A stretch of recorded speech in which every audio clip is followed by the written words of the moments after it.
আমার মতো অলস মানুষ জানি না কতজন আছে, তবে এই শীতে কিন্তু মানুষ অনেক বেশি অলস হয়ে যায়। কেননা যা শীত পড়তেছে তার উপরে হচ্ছে বৃষ্টি, আর এত বৃষ্টিতে কি বলবো, খুবই খারাপ লাগে। আর শীতকালে বৃষ্টি একটু কেমন কেমন যেন লাগে, কিন্তু তারপরেও কি আর করা। সকালে উঠতে তো আমাদের রান্না করতে হবে। আমরা যারা গৃহিণী আছি একমাত্র তারাই বুঝি, সকাল সকাল ঘুম থেকে উঠে আমাদের রান্না বান্না সব কিছু কাজ করতে হয়। তো এখানে উঠতে উঠতে সকাল হচ্ছে, আমি আগে ভাবলাম যে একটু আজকে রুটি করব না, কারণ রুটি করতে অনেক সময় লাগে, সাবিহা যেহেতু উঠে গেছে। তো এখানে নাস্তা রান্না করছিলাম, নাস্তা রান্না করে খেয়ে অনেকক্ষণ শুয়ে একবারে উঠছি হচ্ছে 12টা বাজে।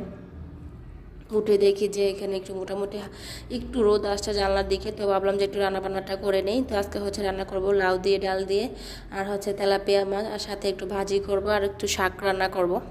তো এখানে হচ্ছে আমি ডাল দিয়ে লাউটা রান্না শেষ করে এখন হচ্ছে লাউ শাকটা বসিয়ে দিয়েছি। আর লাউ শাকটা হচ্ছে আমার কাছে খুবই ভালো লাগে। আর এখানে অনেক তাজা তাজা শাক পাওয়া যায়, এগুলো হচ্ছে বাজার থেকে না, সরাসরি কৃষকরা নিয়ে আসে এখান থেকে।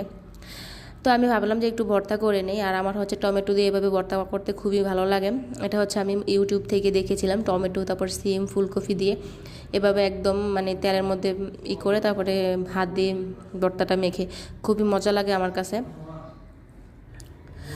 তো যাই হোক, খাওয়া দাওয়া শেষ করে বিকালে একটু শুয়েছিলাম। শোয়ার পর হচ্ছে সাবিহার বাবা দেখি ডাব নিয়ে আসছে সাবিহার জন্য। সাবিহার হচ্ছে ডাব খুবই পছন্দ করে, আর সাথে হচ্ছে কিছু বাজার করে নিয়ে আসছে।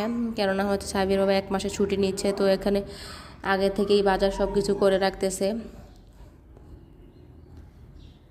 আর সত্যি কথা বলতে কি, সাবিহাকে নিয়ে একা বাসায় আমার খুবই খারাপ লাগতেছিল। তো সেই জন্য সাবিহার বাবাকে বললাম যে একটু ছুটি নেও, সাবিহাকে একটু রাখতে হবে। তো সেই জন্য হচ্ছে সেই ছুটি নিয়েছে। আর বরিশালে যেহেতু আমি নতুন আসছি, এখন অনেক কিছু চিনি না, মেয়েকে নিয়ে থাকা সব কিছু একটু কেমন জানি হয়ে যাচ্ছে, বাজার করা তারপর রান্নাবান্না সব কিছু আমার একটু কষ্ট হয়ে যাচ্ছে। সাবিহাকে নিয়ে এই বাসায় হচ্ছে প্রথম আমরা আসছি।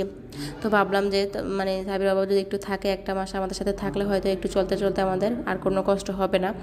আর সাবিয়াকে রাখার একটা ব্যাপার স্যাপার থাকে আর কি। তো এখানে হচ্ছে আমি বাজারগুলো একটু গোছগাছ করে নিতেছি। আর বিকালে সাবিয়ার জন্য বানাচ্ছিলাম হচ্ছে সুজি পিঠা, যেটা সাবিয়ার খুবই পছন্দের একটা খাবার। আমি প্রায় সময় এটা বানিয়ে দিই ওকে।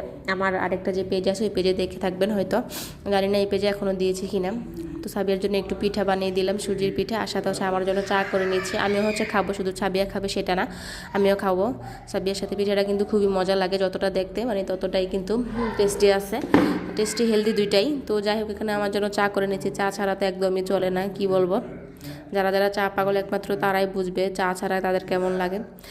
তো যাই হোক, আজকে সারাদিনের কাজকর্ম আপনাদের সাথে শেয়ার করলাম। যদি ভালো লাগে অবশ্যই কমেন্ট করবেন, আর একটু শেয়ার করে পাশে থাকবেন। আল্লাহ হাফেজ।